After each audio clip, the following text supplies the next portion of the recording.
Oi, crianças! Tudo bem com vocês? Estamos aqui para mais um momento das descobertas. E eu sei que vocês estão seguindo os passos de Abraão. E nós vamos continuar fazendo isso, seguindo os passos dele, vendo quais são as próximas coisas que nós vamos descobrir sobre a vida deste homem amigão de Deus. Então, olha só, o que aconteceu da última vez? Ele recebeu a promessa de Deus de que ele teria um filho e a partir de Abraão ele seria pai de muitas nações, de muitas pessoas. E todas essas pessoas seriam muito abençoadas a partir da vida de Abraão. Abraão era um homem muito especial para Deus. Deus escolheu ele para cumprir essa promessa. Então, vocês sabem que ele estava então esperando este filho nascer. Abraão era casado com Sara. Então, vamos ver o que está acontecendo agora. O que é que nós vamos descobrir? Finalmente, o filho de Abraão nasceu. E quem sabe o nome do filho de Abraão? Isaque, muito bem. O filho de Abraão nasce. É isso que nós vamos olhar aqui. Tudo isso você pode ler em Gênesis 21, do 1 ao 7. Então, qual foi a nossa descoberta de agora vai ser: qual foi a promessa que Deus confirmou e manteve? Como eu disse, está escrito em Gênesis 21, 1 a 7, mas no versículo 1 e 2 está a resposta. Então, vamos ver o que está escrito aqui. Versículo 1 e 2, estou com a minha lupa e enxergo bem grande esses números aqui. Visitou o Senhor a Sara como lhe dissera, e o Senhor cumpriu o que lhe havia prometido. Sara concebeu e deu à luz ao filho a Abraão na sua velhice, no tempo determinado de que Deus lhe dera. Então, Deus cumpriu sim a promessa. Nós acabamos de descobrir isso. Deus prometeu e ele cumpriu. Sara deu à luz a um filho chamado Isaque. Vamos ver qual será a nossa próxima descoberta. Um outro filho é protegido? Nossa, tem outro filho nessa história? Não é só Isaque? Nós vamos ver quem é esse filho. Vocês sabem que na época de Abraão, ele podia se casar com mais de uma esposa. Ele tinha outra esposa sim, e o nome dela era Agar. Ela era uma egípcia. Então, nós vamos descobrir por que este filho que ele teve com essa outra esposa foi expulso de casa. Onde que está escrito isso na Bíblia? Vamos descobrir. Gênesis 21, do 8 até o 13. Mas a resposta para isso está no versículo 9. Vamos ver o que está escrito aqui. Vendo Sara que o filho de Agar, a egípcia, a qual ela dera à luz a Abraão, caçoava de Isaque. Agora eu entendi por que esse filho que se chamou Ismael foi expulso da casa de Abraão. Porque ele caçoava, quer dizer, tirava sarro, fazia bullying de Isaque. E Abraão e Sara não gostaram nada disso.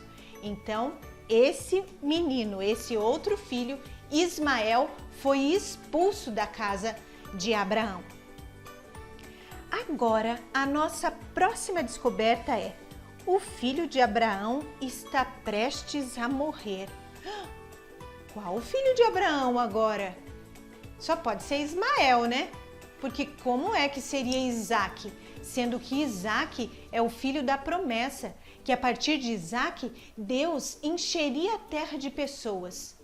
Vamos ver se é Isaque ou Ismael? Isso nós podemos descobrir em Gênesis 22, 1 a 5. Mas a resposta está no versículo 2. O que Deus ordenou a Abraão que fizesse com Isaque? Vamos ver no versículo 2, do capítulo 22. Acrescentou Deus: toma teu filho, teu único filho Isaque, a quem amas, e vai-te à terra de Moriá. Oferece-o ali em holocausto sobre um dos montes que eu te mostrarei. Gente, olha essa descoberta! É Isaque. Deus mandou Abraão sacrificar Isaque. Vocês sabem que naquela época as pessoas precisavam fazer sacrifícios para pedir perdão para Deus dos seus pecados ou para fazer uma adoração especial para Deus. Então eles pegavam um animalzinho, uma ovelhinha, um cordeirinho e sacrificavam, matavam e colocavam fogo, e ali era o sacrifício para adorar a Deus, para pedir perdão para Deus dos pecados. E o que eu estou vendo aqui é que Deus pediu isso para Abraão.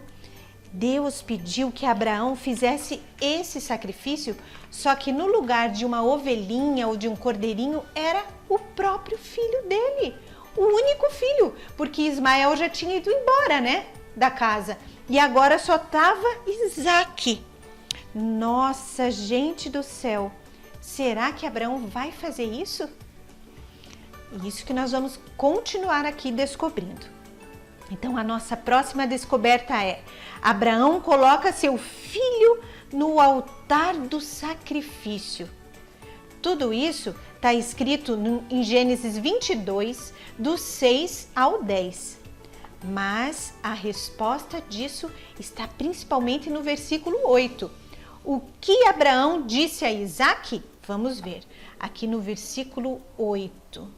Respondeu Abraão: Deus proverá para si, meu filho, o cordeiro para o holocausto. E seguiam ambos juntos. Por que Abraão respondeu isso para Isaque? Porque eles obedeceram. Abraão levou Isaque junto, levou a madeira, levou o fogo para colocar o fogo na madeira e fazer o sacrifício. Eles subiram lá no Monte Moriá, que Deus mandou eles subir. Só que Isaque começou a achar estranho. Pai, a gente está indo fazer um sacrifício a Deus, mas cadê o cordeirinho? Cadê a ovelhinha? E aí foi isso que no versículo 8 Abraão respondeu para ele: Deus proverá para si. Então Abraão, como nós conhecemos, ele é o pai da fé. E ele tinha fé que Deus ia livrar o filho dele.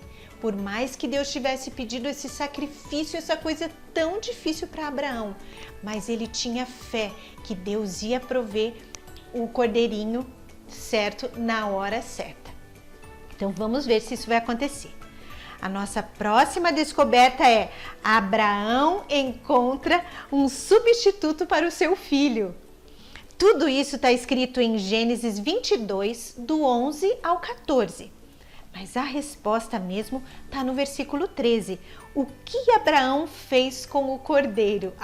Isso quer dizer que acho que Deus providenciou mesmo. Vamos ler aqui o versículo 13. Tendo Abraão erguido os olhos, viu atrás de si um carneiro preso pelos chifres entre os arbustos. Tomou Abraão o carneiro e ofereceu em holocausto em lugar do seu filho. Deus é maravilhoso. Vocês sabem que aqui, lendo tudo no 22, aconteceu isso. Abraão colocou fogo na madeira, amarrou as mãos do seu filho, os pés, colocou o filho dele, o menino, em cima daquela madeira que ele ia colocar fogo. E quando ele levantou a mão para tirar a vida do seu próprio filho, ele ouviu uma voz do céu que disse: não precisa fazer isso, eu estou vendo que você é obediente. Eu estou muito feliz, Abraão, porque você estava me obedecendo até o fim. E foi quando Abraão olhou para o lado e viu que tinha ali um cordeirinho, um carneirinho para ele fazer o sacrifício. Então ele pôde desamarrar o seu filho e colocar o verdadeiro sacrifício, que seria aquele cordeiro que estava ali amarradinho. Então Deus trouxe o livramento porque ele conhecia o coração de Abraão e sabia que ele estava fazendo por obediência a Deus. Então, a nossa próxima descoberta é: o filho de Abraão será uma grande bênção. Está escrito em Gênesis 22, 15 ao 19. Mas no versículo 18, nós vamos ler aqui. Nela, quer dizer, na descendência de Abraão, serão benditas todas as nações da terra, porque obedeceste a minha voz. Então, através da descendência de Abraão, do filho, do neto, do bisneto, até chegar na gente, Deus colocou a mão dele com grande bênção para todas essas pessoas, até chegar nos nossos dias. Então, essas descobertas são muito importantes para a nossa vida. Como que a gente pode pensar nisso hoje? Por que a gente precisou aprender sobre essa coisa tão difícil que Abraão passou? Se a gente abrir a nossa Bíblia aqui, vamos investigar, vamos descobrir uma coisa que está escrito em Gálatas 3, os 6 e os 7. Gálatas 3, 6 e 7. É o caso de Abraão, que creu em Deus e isso lhe foi imputado para a justiça. Sabei, pois, que os da fé é que são filhos de Abraão. Então, nós que temos fé em Deus e sabemos disso tudo que aconteceu com Abraão, nós podemos tomar posse dessa bênção que Deus deu para Abraão, através da vida de Abraão, de Isaac e para todas as gerações. Nós temos fé para isso. Você tem fé. E vocês sabem que nós podemos pensar assim: o que significou que aquela entrega que Abraão fez, colocando Isaac ali, mas Deus providenciou o cordeiro e Isaac não precisou morrer. Isso aconteceu com a gente também. Nós somos pecadores, você é pecador, eu sou pecadora. E quem foi que morreu no nosso lugar? Jesus. Deus providenciou o cordeiro. Na Bíblia diz que Jesus é o cordeiro que tira o pecado do mundo. Então Deus providenciou Jesus para tirar o nosso pecado, para morrer no nosso lugar, assim como ele providenciou aquele cordeirinho para morrer no lugar de Isaac. Então nós temos que glorificar a Deus, porque quem era para estar naquela cruz não era Jesus, éramos nós. Mas Deus providenciou Jesus para morrer por você, para morrer por mim e nos livrar de todo o pecado. Amém? Glória a Jesus por isso, né? Porque Ele morreu por nós. Então, crianças, é isso. Fique atento às próximas descobertas das próximas semanas, porque tá muito legal, né? A gente descobrir tantas coisas que a palavra de Deus traz para nós. Deus abençoe, um beijo e até a próxima.